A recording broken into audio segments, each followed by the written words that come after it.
Good afternoon, everyone. Welcome. Welcome, Sergey. Before I recap the meeting that I had with Foreign Minister Lavrov and his team, I want to note that recently the Trump administration has taken actions against multiple human rights violators. It's only appropriate I mention them on International Human Rights Day, which we celebrate today. These actions extend the Trump administration's commitment to hold individuals accountable for gross human rights abuses all around the world. I'll speak more about that tomorrow. Now turning to our meeting. Last May, at President Trump's request, I made a trip to Russia to meet with President Putin and Foreign Minister Lavrov. The reason was pretty straightforward. We should have a better relationship, the United States and Russia, than we've had in the last few years, and we've been working on that since that moment. Our bilateral ties are, of course, complicated. We cooperate in some areas, in other places we compete. Over the course of my visit, Foreign Minister Lavrov and I agreed to continue the hard work that diplomats engage in. We agreed to keep our lines of communications open and keep our conversations candid as well. Our talks today continued that. We touched on counterterrorism, counter-narcotics. Our intelligence law enforcement professionals cooperate in these areas on a daily basis, and we'll keep doing so, and we'll aim to make that cooperation even more refined and better. On Syria, we are committed to working through UN Security Council Resolution 2254 to find a political solution to the crisis there in Syria. I think we agree that there's no military solution, and we both want to ensure that Syria never again becomes a safe haven for ISIS and other terrorist groups. That same thing goes for Afghanistan as well, and we talked about the cooperation that our two countries have had on the issues that face us in Afghanistan. Today, too, we agreed on the final, fully verified denuclearization of North Korea as our joint objective. I raised the importance of sanctions enforcement with Foreign Minister Lavrov today. These are all good, positive areas where our two countries have cooperated and will continue to do so. There are other places where there are greater challenges. Venezuela is one of them. The longer that Nicolas Maduro hangs on to power, the deeper the misery of the Venezuelan people. We've asked the Russian government to support the aspiration for democracy and the legitimacy of interim President Juan Guaido, and the call that we have made for free and fair presidential elections. We also spent a fair amount of time talking about Ukraine. It was a major part of our conversations. Foreign Minister Lavrov just returned from Paris, where President Putin and President Zelensky had substantive conversations. I'm proud of what this administration has done in the defense of that country's sovereignty and security. I reiterated to Foreign Minister Lavrov that Crimea belongs to Ukraine and that the resolution of the conflict in eastern Ukraine begins with adherence to commitments made under the Minsk agreements. President Trump, too, is eager to pursue arms control with Russia and with China. We talked about that at great length today. It has to be verifiable, enforceable, include all the partners who have the ability to impact strategic security around the world. And then, too, I had the chance to raise the issue of U.S. citizens like Paul Whelan, who have been detained in Russia. Bringing home our citizens abroad as soon as possible is one of President Trump's highest priorities. We had a success this past weekend. And then on the question of interference in our domestic affairs, I was clear. It's unacceptable. And I made our expectations of Russia clear. The Trump administration will always work to protect the integrity of our elections, period. Should Russia or any foreign actor take steps to undermine our democratic processes, we will take action in response. And finally, I want the Russian people to know that the sanctions the United States has levied on Russian individuals and entities are in no way targeted at the Russian people. We have no quarrel with law-abiding citizens, and we'll keep working on the diplomatic level to get this relationship right. I want to thank you, Sergey, Foreign Minister Lavrov, for coming to Washington. I look forward to our continuing conversations in the future. Thank you, sir. Ladies and gentlemen, first and foremost, I would like to express my gratitude to Secretary Pompeo for the opportunity to meet here in Washington. We have accepted the invitation to visit the United States as a response visit After Secretary Pompeo traveled to the Russian Federation to Sochi in May this year, there was a meeting with the President of the Russian Federation, as well as our meaningful, rather lengthy negotiations. We meet each other regularly and we regularly talk on the phone when necessary. Today's meeting has confirmed that it is useful to talk to each other. However difficult this period in our relation is, and including the global affairs, talking to each other is always better than not talking to each other. We have thoroughly discussed bilateral situation in our affairs. We spoke about strategic stability, arms control, and we spoke frankly and businesslike. We were trying not only to listen to each other, but to hear each other. It's an open secret that we have different views on different things, and it would be naive to think that overnight we could achieve mutual understanding on key issues. But I believe that was always so. More or less, there is no 100% coincidence in positions, and the diplomacy is basically trying to find solutions that would not infringe on vested interests of each other's side, but that would allow to avoid conflicts and rather promote constructive cooperation. Indeed, we agree with our American partners, just like Mike just said. The situation when two leading major nuclear powers have accumulated differences, that is not acceptable. It does not benefit our countries or the international community. That creates additional tension in global arena and in the world on the whole. So we will continue our dialogue. We have reciprocal intent to do that, and we have opportunities how to normalize our bilateral relations. We understand that our joint work was hindered and it continues to be hindered by the wave of suspicions that has overcome Washington. We have highlighted once again that all speculations about our alleged interference in domestic processes in the United States are baseless. There are no facts that would support that. We did not see these facts. No one has given us this proof because simply it does not exist. I'd like to remind you that when the first statements on this topic began, that was on the eve of the presidential election in 2016, we used the channels that existed back then between Moscow and Washington together with Barack Obama. We have asked many times our American partners about the opportunity to deal with these suspicions that were expressed in October 2016, all the way up to President Trump's inauguration. There was no response. All our appeals, when we were saying, if you suspect us of something, please put the facts down on the table. Let's discuss it.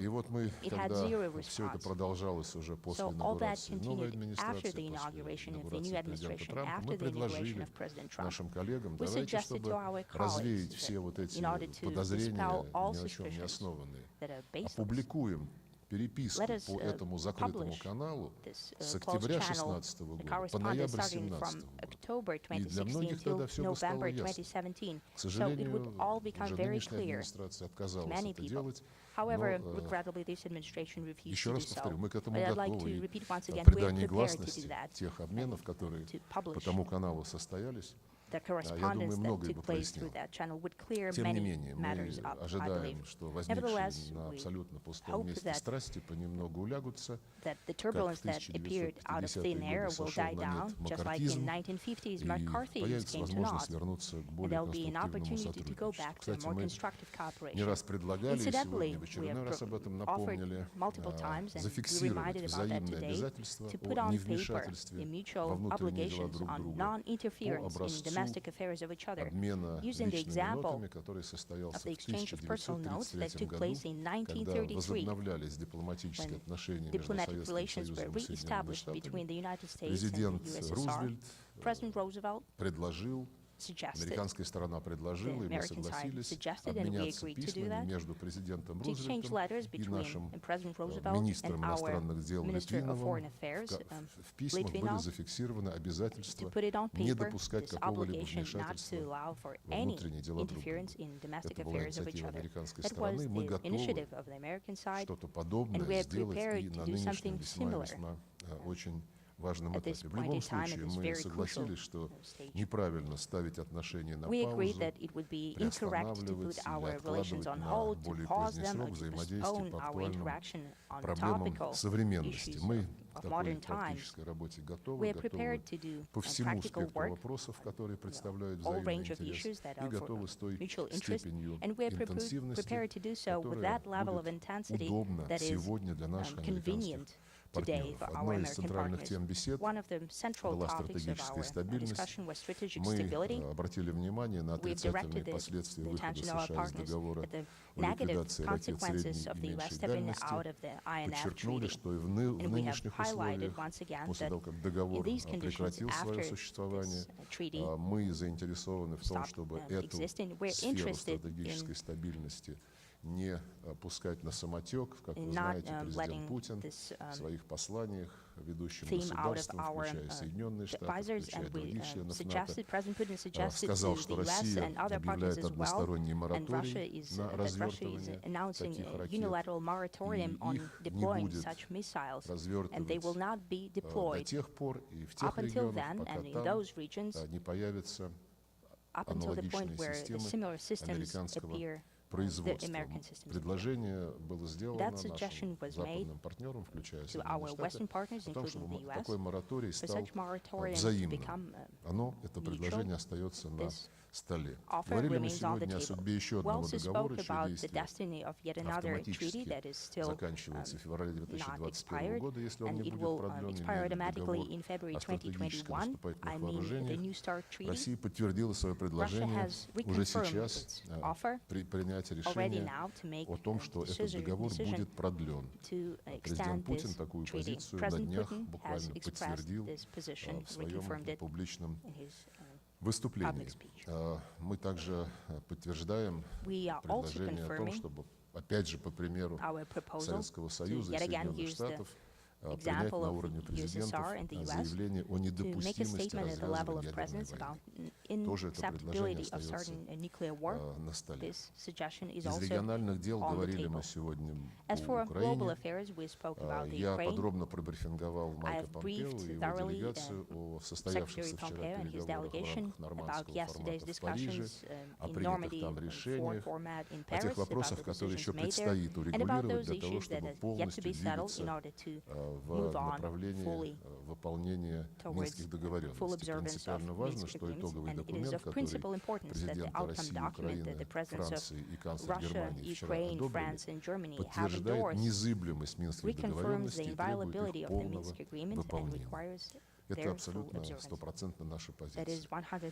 Говорили мы и о необходимости продолжать дискуссии о путях преодоления кризиса вокруг иранской ядерной программы. Вы знаете нашу позицию. Мы считаем, что необходимо сделать все, чтобы спасти совместный всеобъемлющий план действий по обеспечению мирного характера иранских ядерных исследований.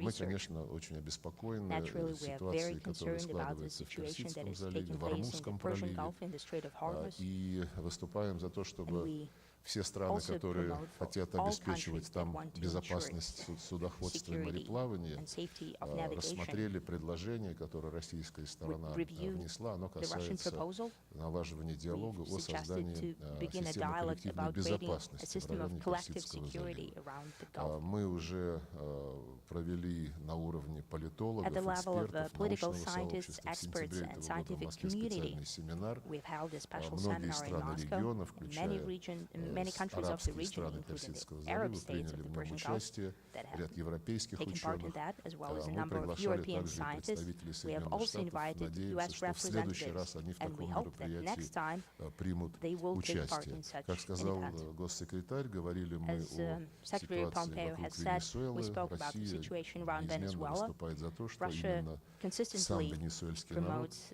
the idea that должен it should определять be свое будущее. И Venezuelan-led, те and the ростки people should define their диалога, future. которые And those сначала sprouts of dialogue наблюдались в так that называемом were формате first seen Осло, in the Oslo он format, был, к сожалению, подвешен, that а сейчас unfortunately is in наблюдается limbo в right рамках now. круглого стола между And that правительством dialogue that we are seeing in the и round умеренной table оппозицией between the moderate дадут opposition and the government нужные результаты, и кризис would будет yield the урегулирован necessary result, and исключительно the мирным crisis will be settled способом. through Говорили peaceful о means ситуации на only. Корейском We spoke полуострове. about the situation in the Korean Мы Peninsula. выступаем за денуклеаризацию We're Корейского promoting полуострова. И в denuclearization of этом the Korean контексте рассматриваем Peninsula. весьма и And весьма against that важные backdrop, контакты we между see that Соединенными Штатами we и believe Корейской contacts between Народно-Демократической the US Республикой. and the PRK are Надеемся, very что important. наша позиция, We которую hope мы that сейчас the position тоже обсудили that с we have also discussed госсекретарем, with Secretary позиция России Pompeo, и Китая, мы the position с of китайцами Russia and координируем China, наши we're подходы coordinating к этим our вопросам. approaches with China Будет on these полезно matters. That для will be useful определения Вашингтоном своей in order дальнейшей for линии в Washington to условиях define нынешнего their пока future тупика path, considering the в current переговорном процессе. Мы убеждены, что stalemate для in the negotiation преодоления этого process. тупика We believe необходимо that in order to двигаться get out of this на impasse, основе встречных it is necessary to move forward действий, with действия за reciprocal действия. И measures, measure for measure. на таком направлении мы готовы всячески активно We're помогать prepared to actively aid on преодолению this нынешней track in order ситуации. to Мы говорили overcome the про current Сирию. situation. We spoke Резолюция about Syria. 2254, Resolution она 2254 охватывает все encompasses рамки, которые all должны frameworks определять that движение need to define по the урегулированию во movement всех его forward аспектах. toward the settlement Подчеркнули in all необходимость aspects. We have дальнейшего highlighted the need for сотрудничества further России и Соединенных cooperation Штатов, between других Russia and the игроков по US, as окончательному well as искоренению other терроризма на сирийской stakeholders in order территории, to finally eliminate необходимость terrorism on решения Syrian гуманитарных territory, проблем и, in order to конечно же, solve необходимость humanitarian issues, as well as the устойчивого, need for конструктивного a политического sustainable, процесса, constructive который political был начат process в that Женеве was в рамках that has begun in Конституционного Geneva, комитета, в рамках within the которого Constitutional Committee, сирийские стороны where the Syrian должны side договориться о have to будущем agree about the своей future страны. of their country. Говорили мы о других We spoke очагах about напряженности на other Ближнем hotbeds Востоке, of на севере tension in Африки. the Там Middle их East немало, and в north of частности, Africa. There are many of them по-моему, у there. нас есть общая In particular, I believe заинтересованность we have mutual более interest тесного, в более about тесном on диалоге по closer cooperation ливийскому on the урегулированию. Мы Libyan settlement. сотрудничаем и по ситуации We're вокруг cooperating Йемена.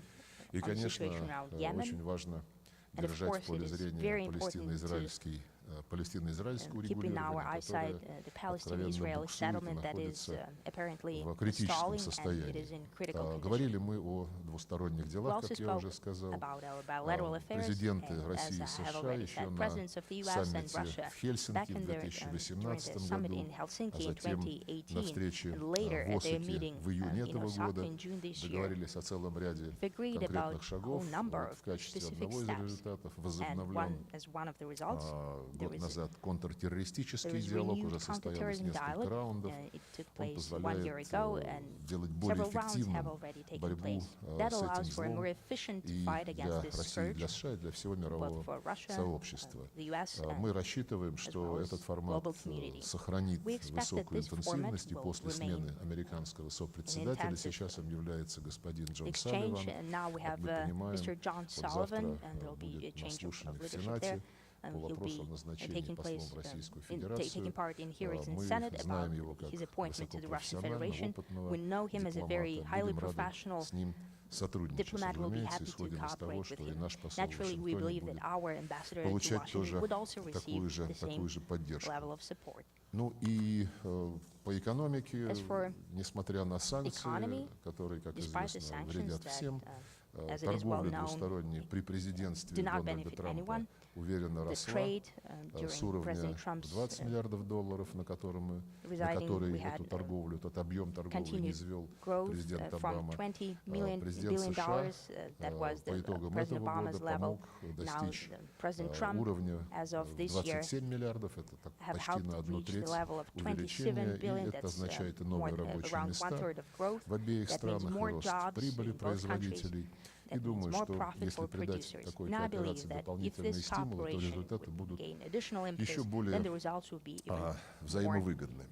Мы согласились продолжать искать пути снятия различных раздражителей в двусторонней сфере. Это и ситуация с арестом российских граждан за рубежом, это и ситуация в визовой сфере, как для наших делегаций, которые участвуют в международных мероприятиях на территории США, так и для дипломатов. Это, конечно же, ситуация с дипломатической недвижимостью. Договорились, что наши заместители продолжат конкретный разговор по всем этим вопросам, который мы хотим сделать конструктивным, а самое главное, результативным. В целом, в завершении скажу, что при всех трудностях и разногласиях потенциал нашего сотрудничества большой, как в экономике, так и в других областях, и в интересах обеих стран использовать этот потенциал на полную силу и развивать отношения во благо себе и всему мировому сообществу. Мы на это настроены и сегодня почувствовали взаимный аналогичный настрой американской стороны. Я признателен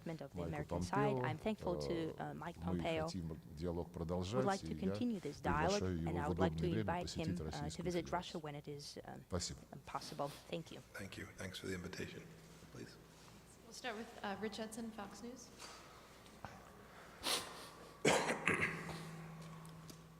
Good afternoon, Mr. Secretary. On North Korea and your discussions with North Korea, are you satisfied with Russian and other countries' sanctions enforcement? And then also within the past week, North Korea has warned of a Christmas gift for the United States.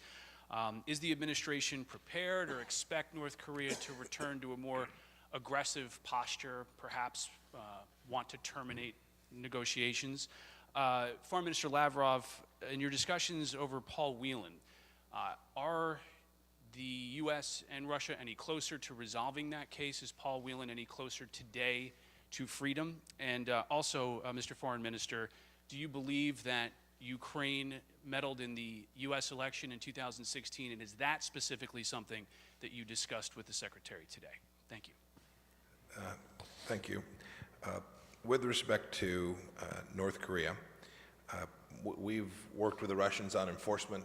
I've told Foreign Minister Lavrov repeatedly we appreciate the enforcement level that they have. They've done good work. These are UN Security Council resolutions. These aren't American sanctions per se. These are all driven by the UN Security Council resolutions that the Russians voted for themselves. There's always more work to be done on enforcement. There's a major event on the 22nd of December where every nation is required to have all North Korean workers out of their country. We talked about that today and the importance. There are many North Korean workers that have been in Russia. The UN Security Council resolution requires them to depart. We're hopeful that they will be able to complete that and come into full compliance with that.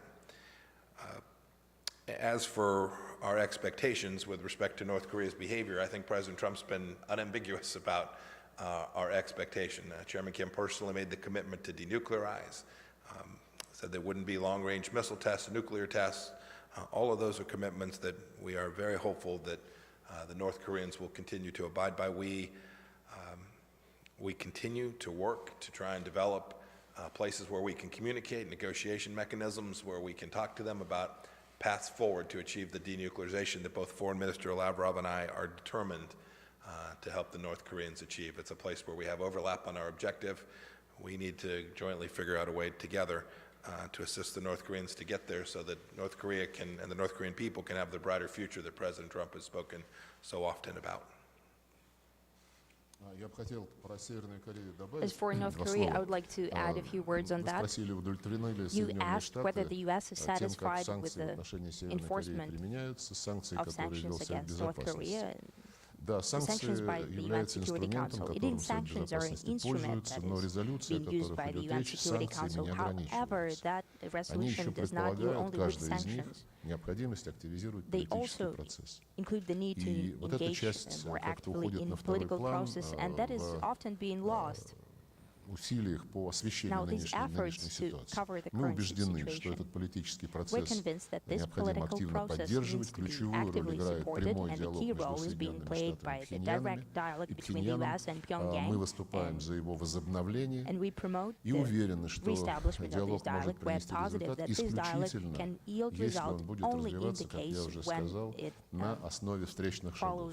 Нельзя требовать от Северной Кореи сделать все и сразу, и лишь потом вернуться к решению вопросов обеспечения безопасности, снятия санкций и прочего. Гуманитарная ситуация в Северной Корее требует срочных шагов, которые позволили бы понять о готовности мирового сообщества не только требовать выполнять условия резолюции, но и готовности мирового сообщества реагировать на абсолютно легитимные экономические, гуманитарные нужды Северной Кореи. Сейчас даже те товары, которые никакими санкциями не охвачены, ни ООНовскими санкциями, ни американскими санкциями, очень трудно доставлять в Северную Корею, потому что компании-производители и транспортные компании боятся, просто боятся, что за одно только упоминание, что они имели пусть легитимный бизнес, но все-таки с Северной Кореей, их могут опять наказать. Эта ситуация нас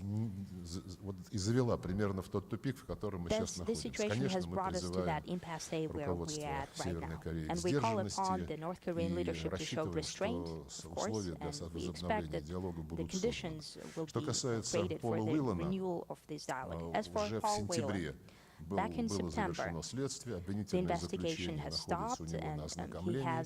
Сейчас только от него зависит, когда он завершит со своими адвокатами знакомиться с этим документом, тогда будет и судебный процесс, который позволит поставить точку в этом деле, а после чего можно будет уже на основе имеющихся между нами двусторонних документов официальных правоохранительной сфере принимать те или иные решения. Отмечу, что много разговоров о здоровье Пола Уиллана. Мы относимся к этому вопросу с полной серьезностью. Наши врачи регулярно его осматривают. Он жаловался на паховые грыжи, ему было предложено прооперировать паховую грыжу. Он затем отказался от этой операции. Но хочу также отметить, что Пол Уиллан, может быть, эта тактика, которую выбрали его адвокаты, ведет себя вызывающе. Он угрожает своим сотрудникам Федеральной службы исполнения наказаний, грозит просверлить им голову дрелью и делает очень многие другие аррогантные высказывания. Если цель этих действий, наверное, адвокаты ему должны советовать, как себя вести. Если цель этих действий заключается в том, чтобы создать себе образ мученика, то это, наверное, неправильно и нечестно. Мы, повторю еще раз, действуем в полном соответствии с нашим законодательством и с теми международными нормами, которые в данном случае применимы. И вопрос касательно Украины и выборов Соединенных Штатов в 2016 году, он к нам не имеет никакого отношения.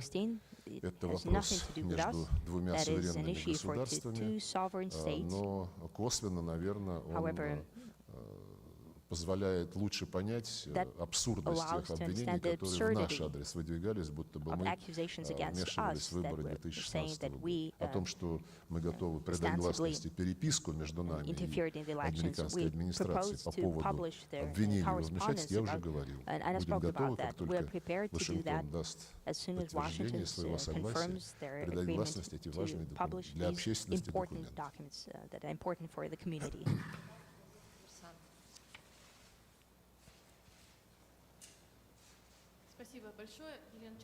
Thank you so much, Yelena Chernenko, Kommersant newspaper. A question for both colleagues. Did it become any clearer the destiny of the New START treaty? Will it be extended? And a clarification for Mr. Lavrov. What do you think about the American argument that there is a need to engage China? Is it indeed a sincere desire to engage China in negotiations, or, as it's called here, red herring, trying to find a reason not to extend this?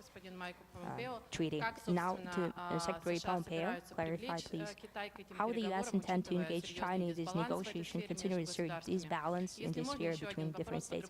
And if you'd allow yet another question to Mr. Pompeo from a different sphere, why the U.S. refuse to give green light to publishing the materials that Russian minister spoke about, the correspondence between the White House and the Kremlin about interference in elections? As far as I understand, this correspondence took place in the fall of 2016 and in the winter of 2017. Поскольку речь идет о Well, since продлении we're talking договора о about the стратегических extension военных of the вооружениях, New START я treaty, скажу, что, I'd like to как я say уже that, отметил в своем as I вступительном have слове, already said in my Россия initial устами своего remarks, президента в очередной раз на днях подтвердила Russian свою president spoke готовность again about уже сейчас Russia's договориться о preparedness его to продлении, right чтобы now снять agree on its напряженность в extension in order мировом to сообществе по поводу alleviate the того, что tension последний for global инструмент community, considering that the last instrument контроля над of вооружениями arms между control Соединенными between Штатами и the Российской U.S. Федерацией and the Russian будет Federation не разрушен, а просто will be перестанет well, not действовать. destroyed, but it will И мы, just как я сказал, not be in готовы на force это anymore. хоть сегодня. And we are prepared to do Есть слово that нашим even today. американскими коллегам. And По the ball is in теме our American Китая partners' court. As президент for не раз China, высказывался, President что spoke если about that Китайская multiple Народная times. Республика If готова China is присоединиться, prepared мы to поддержим такой подход. engage in that, to Разумеется, join в этой that, we'll ситуации support нужно such an будет approach. посмотреть и на And in that другие case, we'll ядерные need to державы, look at other как nuclear официальные, powers, так и both неофициальные. official Но and Китайская Народная unofficial. Республика ясно сказала, что они China не spoke будут clearly участвовать в that they will каких-либо not take переговорах, part потому что in any и по negotiations, количеству своих because ядерных neither вооружений, on и по the number структуре or the своего structure of their ядерного nuclear арсенала, arsenal они далеко they're находятся и уступают, not серьезно уступают on par и России, и with Соединенным Russia and Штатам. the Мы US. сегодня говорили об этом. We spoke about Смотрели that today. статистику, We looked at the которую statistics Шведский институт исследования provided by проблем the Swedish мира research предоставил for по peace, китайской, provided on China, китайскому ядерному on арсеналу, Chinese nuclear сопоставление arsenal с российским in и comparison with Russian американским, and the конечно, US там arsenal. в And разы of course, we're talking about отличаются эти вещи. Но повторю еще раз, big если figures, Китайская Народная Республика big готова, difference in мы figures. будем тоже Of course, if готовы China is рассматривать prepared to do that, we are многосторонний prepared процесс to review a в сфере multilateral ядерного process оружия. Тем не in менее, как nuclear сказал disarmament. президент Путин Nevertheless, as President Помпео в Putin has Сочи said to в мае этого Secretary года, Pompeo in Sochi in это May this year, ситуации, которые требуют this понятное дело situation переговоров, потому что naturally даже requires еще никакого negotiations конкретного because there is предложения no наши specific американские коллеги offer не on the внесли table by формально на our бумаге. American partners. И она займет какое-то время, а тем And временем, it will take чтобы some time. не создавать And in the вакуума, meantime, in order to Россия и create a США, как vacuum for по-прежнему крупнейших ядерных US and держав, Russia, могли still бы объявить major о nuclear продлении powers, договора об could talk СНВ, about ну и тем extension самым of the New START подуспокоить treaty мировое and общественное calm мнение. down the Это было бы international неплохо. affair. That will be good. I'll take your second question, then I'll return to the important conversation on our strategic dialogue, strategic arms control. We'll publish all the documents we think appropriate. We think we've shared plenty of facts to show what happened in the 2016 election with our Russian counterparts. We don't think there's any mistake about what really transpired there. As for strategic arms control, your question was about New START in particular, but of course, it can't be the case that that can be the sole focus. That's an agreement that was entered into many years ago when powers were very different on a relative basis around the globe. It was at a time then the weapon systems, the threats were very different than they are today too. The risks to strategic instability today are different. It's no longer just missiles, just bombers, just submarines, just warheads. There are many other tools which can create strategic instability. So we believe not only do the conversations need to be broadened to include the Chinese Communist Party, but they need to be broadened as well to encompass the full range of instruments of power that can create the very strategic instability that New START, the INF, the full range of agreements that have been entered into decades ago presented to the world. That's our objective. It's our joint objective, I think. We have to get it right. Before Mr. Lavrov talked about the fact that China has fewer of some of those weapon systems today. That's an accurate statement. But to enter into these conversations doesn't necessarily mean that we would cap any one country at any particular level. The objective isn't about that. It's about developing a set of conditions which create the very stability for the security of both our people, the people of the United States, the people of Russia, people all around the world are demanding from a good strategic dialogue. And so I hope that we can commence this. I hope we can begin to move forward in a way that is constructive. All the relevant parties talking about all the relevant threats to strategic stability around the world And if we can do that, I'm confident that we can make real progress together. Thank you for your question. John Hudson, Washington Post. Thank you, Mr. Secretary. I understand everything that you laid out about the importance of having China in those discussions. Would you, if it doesn't pan out, given the objections that Minister Lavrov pointed out that the Chinese have, would you be willing to go forward and anyway, and maybe look towards securing a limited extension of New START without the Chinese? And on impeachment, the Democrats obviously unveiled their articles of impeachment, which and the Democrats have accused your building of resisting oversight efforts and taking part in abetting in the alleged quid pro quo. Do you have any response to that? Minister Lavrov, has there been any progress on establishing a U.S.-Russia Business Council? And as you mentioned, you would like to see the U.S. come forward with information about election meddling.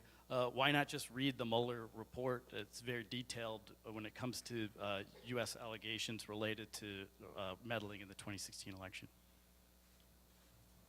So if I may take your second question first. Your second question about congressional oversight. State Department has fully complied with all legal requirements. We will continue to do so. We had a number of officers testify. We've asked every officer who moves forward, who testifies under oath, to do so fully, completely, accurately, truthfully, and that remains the expectation that I have for both the officers of the State Department as well as for the things that we do to produce documents in response to appropriate congressional oversight. We will continue to do that. We'll continue to comply with every legal constitutional requirement that is presented to us to make sure that we do the right thing by the legislative branch and keep the appropriate balance between the executive and legislative branches. I think we've done that to date, and I expect that we will continue to do that in the days and weeks ahead. Then your second question was a smaller question about New START, a more narrow question about New START. Would we proceed without China? The answer to that is simply this. Do we believe that there is a situation that we can get to, a conclusion that we might get to just between the United States and Russia that improves strategic stability? That is, from where we sit today, can we move forward? Can we make it even more, I guess with the expiration of New START, even keeping it at the level that we have today? There is real concern as weapon systems move and advance, as new countries develop these capabilities. There is real risk that there is a reduction in strategic stability just staying right where we are today. So that the reason that we're asking for other countries to participate, and Foreign Minister Lavrov suggested France and the United Kingdom join as well, happy to consider that too. The cumulative mission set has to be global strategic stability, and we will continue to engage in conversations with the Russians and others with the aim of achieving that. Ну, насчет вмешательства, Now, не as for вмешательства, meddling or вы предложили non-meddling, просто you познакомиться suggested с докладом Мюллера. simply Мы read the ознакомились с Mueller докладом report. Мюллера. We read it. Там отсутствует подтверждение There is no какого-либо proof сговора. of any collusion. И наше предложение о том, чтобы And our опубликовать, suggestion я в четвертый to раз publish, повторяю, I'd like to те repeat it for the данные, fourth time now, которые to publish показали бы, that data that would как show Россия how реагировала по Russia специальному responded каналу. Канал был through a специально special создан channel. для This того, is a чтобы specially рассматривать designated угрозы channel в to сфере review threats киберсетей. in cyber И networks. показать, как Россия реагировала, To как show Россия how Russia предлагала responded, how Russia обсудить это suggested to конфиденциально discuss по this этому каналу. И как все confidentially эти through this предложения channel, администрация how Обамы all these отвергла, proposals мне were кажется, rejected by Obama's публикация этих administration. данных не I think повредила бы publishing this data транспарентности will всего not процесса, не повредила бы и hinder самому the прокурору Мюллеру transparency, and that в would том, not be чтобы bad for его доклад отражал всю special полноту counsel Mueller, картины. И for уж, his наверное, report это было бы to интересно reflect the full журналистам picture. And of почитать. course, that would be interesting Поэтому for я подтверждаю journalists to свое read. So предложение. I'd like to Я хотел confirm бы my два слова proposal once добавить. again. And I'd like to Когда Майк add a few отвечал words. When на Mike was предыдущий вопрос, responding to the он previous question, сказал, что he said that предложение расширить круг suggestion участников to переговоров по widen the circle ограничению of those who would по talk контролю about над the arms control стратегическими ядерными or вооружениями, nuclear он имел, в США arms имеют control. в виду при этом, The как он US сказал, mean, набор as he said, условий, a number set of of conditions, conditions, a а set of не conditions, предельные уровни not the каждого из участников.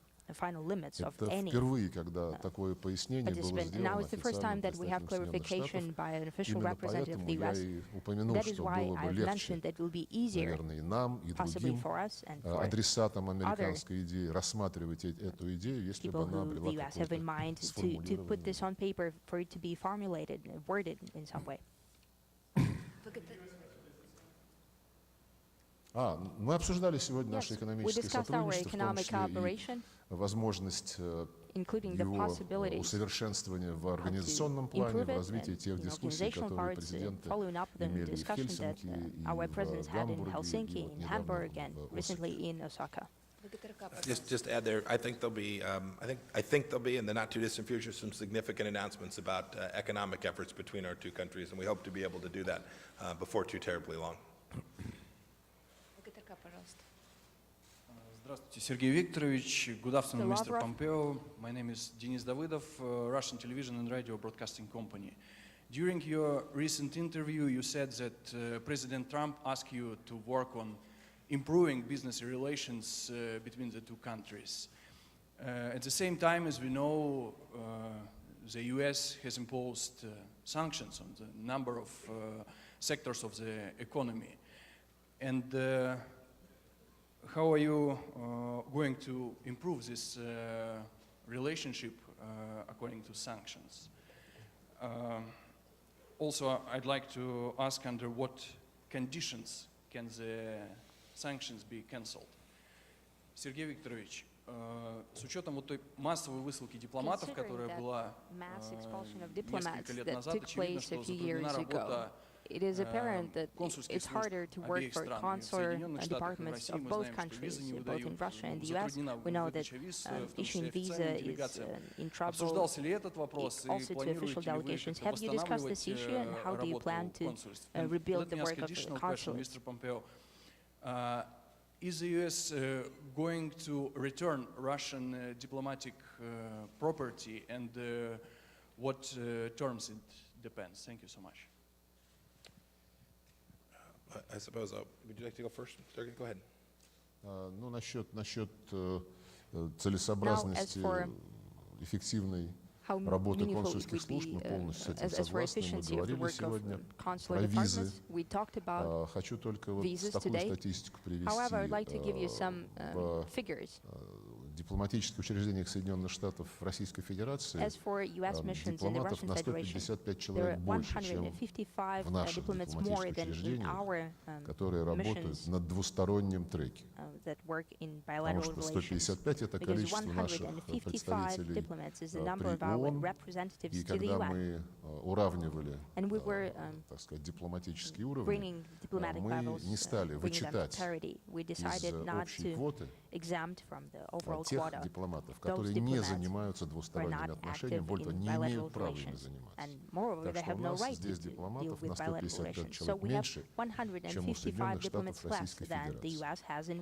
К сожалению, наши граждане вынуждены ждать собеседования, если они в Москве хотят собеседования перед получением визы, пройти 300 дней, в Владивостоке, по-моему, 40, в Екатеринбурге тоже более 30 дней только для того, чтобы пройти собеседование. Наши американские коллеги объясняют это тем, что после того, как были установлены квоты, у них все консульские сотрудники уехали.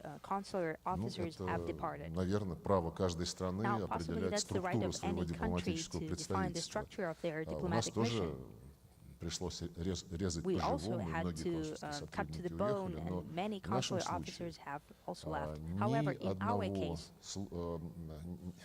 в нашей ситуации ни одного случая удлинения сроков выдачи виз не произошло. Все визы выдаются точно так же, в те же сроки, что и до вот этого неприятного развития ситуации в наших двусторонних отношениях. Считаем принципиально важным поддерживать именно такой подход, учитывая значение контактов между людьми, спортивных, культурных, межпарламентских, любых других. Чем больше американцы и россияне будут друг к другу ездить, чем легче будут такие поездки, тем лучше для упрочения наших отношений, нашего партнерства, у которых, я уже сказал, колоссальные